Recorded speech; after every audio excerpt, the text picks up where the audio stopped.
and we are on chapter 53 of Pride and Prejudice. Mr. Wickham was so perfectly satisfied with this conversation that he never again distressed himself or provoked his dear sister Elizabeth by introducing the subject of it, and she was pleased to find that she had said enough to keep him quiet. The day of his and Lydia's departure soon came, and Mrs. Bennet was forced to submit to a separation which, as her husband by no means entered into her scheme of their all going to Newcastle, was likely to continue at least a 12-month. "Oh, my dear Lydia," she cried, "when shall we meet again?" "Oh, Lord, I don't know. None of these 2 or 3 years, perhaps." "Write to me often, my dear." "As often as I can, but you know, married women have never much time for writing. My sisters may write to me. They will have nothing else to do." Mr. Wickham's audios were much more affectionate than his wife's. He smiled, looked handsome, and said many pretty things. "He is as fine a fellow," said Mr. Bennet as soon as they were out of the house, as ever I saw. "He simpers and smirks and makes love to us all. I am prodigiously proud of him. I defy even Sir William Lucas himself to produce a more valuable son-in-law." The loss of her daughter made Mrs. Bennet very dull for several days. "I often think," said she, "that there is nothing so bad as parting with one's friends. One seems so forlorn without them." "This is the consequence, you see, madame, of marrying a daughter," said Elizabeth. "It must make you better satisfied that your other 4 are single." "It is no such thing. Lydia does not leave me because she is married, but only because of her husband's regiment happens to be so far off. If that had been nearer, she would not have gone so soon." But in the spiritless condition which this event threw her into was shortly relieved, and her mind opened again to the agitation of hope by an article of news which then began to be in circulation. The housekeeper at Netherfield had received orders to prepare for the arrival of her master, who was coming down in a day or 2 to shoot there for several weeks. Mrs. Bennet was quite in the fidgets. She looked at Jane and smiled and shook her head by turns. "Well, well, well! And so Mr. Bingley is coming down, sister?" For Miss Phillips first brought her the news. "Well, so much the better. Not that I care about it, though. He is nothing to us, you know. I am quite sure I never want to see him again. But, however, he is very welcome to come to Netherfield if he likes it. And who knows what may happen? But that is nothing to us, you know, sister, and we agreed long ago never to mention a word about it. And so it is quite certain he is coming?" "You may depend on it," replied the other, "for Mrs. Nichols was in Meryton last night. I saw her passing by, and went out myself on purpose to know the truth of it. And she told me that it was certain true. He comes down on Thursday at the latest, very likely on Wednesday. She was going to the butcher's, she told me, on purpose to order some meat on Wednesday, and she has got 3 couple of ducks just fit to be killed." Miss Bennet had not been able to hear of his coming without changing colour. It was many months since she had mentioned his name to Elizabeth, but now, as soon as they were alone together, she said, "I saw you look at me today, Lizzie, when my aunt told us of the present report, and I know I appeared distressed, but don't imagine it was from any silly cause. I was only confused for the moment, because I felt that I should be looked at. I do assure you that the news does not affect me either with pleasure or pain. I am glad of one thing, that he comes alone, because we shall see less of him. Not that I am afraid of myself, but I dread other people's remarks." Elizabeth did not know what to make of it. Had she not seen him in Derbyshire, she might have supposed him capable of coming there, with no other view than what was acknowledged. But she still thought him partial to Jane, and she wavered as to the greater probability of his coming there with his friend's permission, or being bold enough to come without it. "Yet it is hard," she sometimes thought, "that this poor man cannot come to a house which he has legally hired, without raising all this speculation. I will leave him to himself." In spite of what her sister declared, and really believed to be her feelings, in the expectation of his arrival, Elizabeth could easily perceive that her spirits were affected by it. They were more disturbed, more unequal, than she had often seen them. The subject would have been so warmly canvassed between their parents about a 12-month ago was now brought forward again. "As soon as ever Mr. Bingley comes, my dear," said Mrs. Bennet, "you will wait on him, of course." "No, no. You forced me into visiting him last year, and promised, if I went to see him, he should marry one of my daughters. But it ended in nothing, and I will not be sent on a fool's errand again." His wife represented to him how absolutely necessary such an attention would be from all the neighbouring gentlemen on his return to Netherfield. "'Tis an etiquette I despise," said he. "If he wants our society, let him seek it. He knows where we live. I will not spend my hours in running after my neighbours every time they go away and come back again." "Well, all I know is that it will be abominably rude if you do not wait on him. But, however, that shan't prevent my asking him to dine here. I am determined. We must have Mrs. Long and the Goldings soon. That will make 13 with ourselves, so there'll be just room at table for him." Consoled by this resolution, she was the better able to bear her husband's incivility, though it was mortifying to know that her neighbours might all see Mr. Bingley in consequence of it before they did. As the day of his arrival drew near, "I begin to be sorry that he comes at all," said Jane to her sister. "It would be nothing. I could see him with perfect indifference, but I can hardly bear to hear it thus perpetually talked of. My mother means well, but she does not know, no one can know, how much I suffer from what she says. Happy shall I be when his stay at Netherfield is over." "I wish I could say anything to comfort you," replied Elizabeth, "but it is wholly out of my power. You must feel it, and the usual satisfaction of preaching patience to sufferer is denied me, because you have always so much." Mr. Bingley arrived. Mrs. Bennet, through the assistance of servants, contrived to have the earliest tidings of it, that the period of anxiety and fretfulness on her side might be as long as it could. She counted the days that must intervene before their invitation could be sent, hopeless of seeing him before. But on the 3rd morning, after his arrival in Hertfordshire, she saw him from her dressing-room window, entering the paddock and ride towards the house. Her daughters were eagerly called to partake of her joy. Jane resolutely kept her place at the table, but Elizabeth, to satisfy her mother, went to the window. She looked, she saw Mr. Darcy with him, and sat down again by her sister.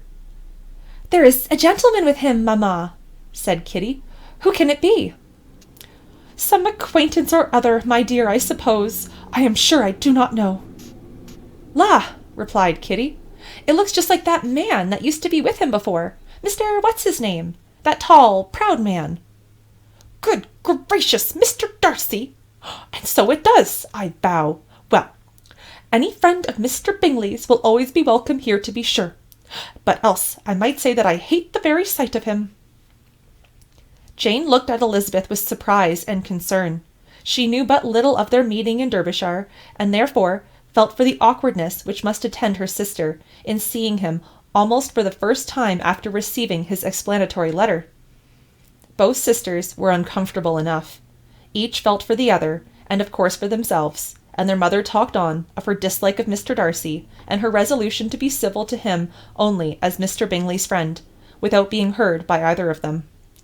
But Elizabeth had sources of uneasiness which could not be suspected by Jane, to whom she had never yet had courage to show Mrs. Gardiner's letter, or to relate her own change of sentiment towards him. To Jane, he could be only a man whose proposals she had refused, and whose merit she had undervalued. But to her own more extensive information, he was the person to whom the whole family were indebted for the first of benefits, and whom she regarded herself with an interest, if not quite so tender, at least as reasonable and just as what Jane felt for Bingley. Her astonishment at his coming, and his coming to Netherfield, to Longbourn, and voluntarily seeking her again, was almost equal to what she had known on first witnessing his altered behavior in Derbyshire. The color which had been driven from her face returned for half a minute with an additional glow, and a smile of delight added lustre to her eyes, as she thought for a space of time that his affection and wishes must still be unshaken. But she would not be secure. "Let me first see how he behaves," said she. "It will then be early enough for expectation." She sat intently at work, striving to be composed, and, without daring to lift up her eyes, till anxious curiosity carried them to the face of her sister, as the servant was approaching the door. Jane looked a little paler than usual, but more sedate than Elizabeth had expected. On the gentleman's appearing, her color increased, yet she received them with tolerable ease, and with a propriety of behavior equally free from any symptom of resentment, or any unnecessary complaisance. Elizabeth said as little to either as civility would allow, and sat down again to her work with an eagerness which it did not often command. She had ventured only one glance at Darcy. He looked serious as usual, and she thought, more than he had been used to look in Hertfordshire, than she had seen him at Pemberley. But perhaps he could not in her mother's presence be what was before her uncle and aunt. It was a painful, but not an improbable conjecture. Bingley she had likewise seen for an instant, and in that short period saw him looking both pleased and embarrassed. He was received by Mrs. Bennet with a degree of civility which made her two daughters ashamed, especially when contrasted with the cold and ceremonious politeness of her curtsy and address of his friend. Elizabeth particularly, who knew her mother owed to the latter the preservation of her favourite daughter from irremediable infamy, was hurt and distressed to a most painful degree by a distinction so ill applied. Darcy, after inquiring of her how Mr. and Mrs. Gardiner did, a question which she could not answer without confusion, and scarcely anything. He was not seated by her, perhaps that was the reason of his silence, but it had not been so in Derbyshire. There he had talked to her friends, when he could not to herself. But now several minutes elapsed without bringing the sound of his voice, and when occasionally, unable to resist the impulse of curiosity, she raised her eyes to his face, as she as often found him looking at Jane as at herself, and frequently on no object but the ground. More thoughtfulness and less anxiety to please than when they last met were plainly expressed. She was disappointed and angry with herself for being so. "Could I expect it to be otherwise?" said she. "Yet why did he come?" She was in no humour for conversation with anyone but himself, and to him she had hardly courage to speak. She inquired after his sister, but could do no more. "It is a long time, Mr. Bingley, since you went away," said Mrs. Bennet. He readily agreed to it. "I began to be afraid you would never come back again. People did say you meant to quit the place entirely at Michaelmas. But, however, I hope it is not true. A great many changes have happened in the neighbourhood since you went away. Miss Lucas is married and settled, and one of my own daughters. I suppose you have heard of it. Indeed, you must have seen it in the papers. It was in The Times and Courier. I know. Though it was not put in as it ought to be. It only said, lately, George Wickham, Esq. to Miss Lydia Bennet, without there being a syllable said of her father, or the place where she lived, or anything.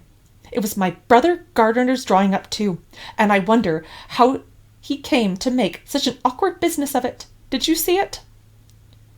Bingley replied that he did, and made his congratulations. Elizabeth dared not lift up her eyes. How Mr. Darcy looked, therefore, she could not tell. "It is a delightful thing, to be sure, to have a daughter well married," continued her mother, "but at the same time, Mr. Bingley, it is very hard to have her taken in such a way from me. They are gone down to Newcastle, a place quite northward, it seems, and there they are to stay. I do not know how long. His regiment is there, and I suppose you have heard of his leaving the shire, and of his being gone to the regulars. Thank heaven he has some friends, though, perhaps, not so many as he deserves." Elizabeth, who knew this to be levelled at Mr. Darcy, was in such misery of shame that she could hardly keep her seat. It drew from her, however, the exertion of speaking, which nothing else so effectually done before, and she asked Bingley whether he meant to make a stay in the country at present. A few weeks, he believed. "Well, when you have killed all your own birds, Mr. Bingley," said her mother, "I beg you will come here and shoot up as many as you please on Mr. Bennet's manor. I am sure he will be vastly happy to oblige you, and will save the best of the coveys for you." Elizabeth's misery increased at such unnecessary, such officious attention. Were the same fair prospect to arise at present as had flattered them a year ago, everything, she was persuaded, would be hastening to the same vexatious conclusion. At that instant she felt that years of happiness could not make Jane or herself amends for moments of such painful confusion. "The first wish of my heart," she said to herself, "is never more to be in the company with either of them. Their society can afford no pleasure that will atone for such wretchedness as this. Let me see either one or the other again." Yet the misery, for which years of happiness were to offer no compensation, received soon afterwards material relief from observing how much the beauty of her sister rekindled the admiration of her former lover. When first he came in, he had spoken to her but little, but every 5 minutes seemed to be giving her more of his attention. He found her as handsome as she had been last year, as good-natured, and as unaffected, though not quite as chatty. Jane was anxious that no difference should be perceived in her at all, and was really persuaded that she talked as much as ever. But her mind was so busily engaged that she did not always know when she was silent. When the gentlemen rose to go away, Mrs. Bennet was mindful of her intended civility, and they were invited and engaged to dine at Longbourn in a few days' time. "You are quite a visit in my debt, Mr. Bingley," she added, "for when you went to town last winter, you promised to take a family dinner with us as soon as you returned. I have not forgot, you see, and I assure you I was very much disappointed that you did not come back and keep your engagement." Bingley looked a little silly at this reflection, and said something of his concern at having been prevented by business. They then went away. Mrs. Bennet had been strongly inclined to ask them to stay and dine there that day, but, though she always kept a very good table, she did not think anything less than 2 courses could be good enough for a man on whom she had such anxious designs, or satisfy the appetite and pride of one who had 10,000 a year.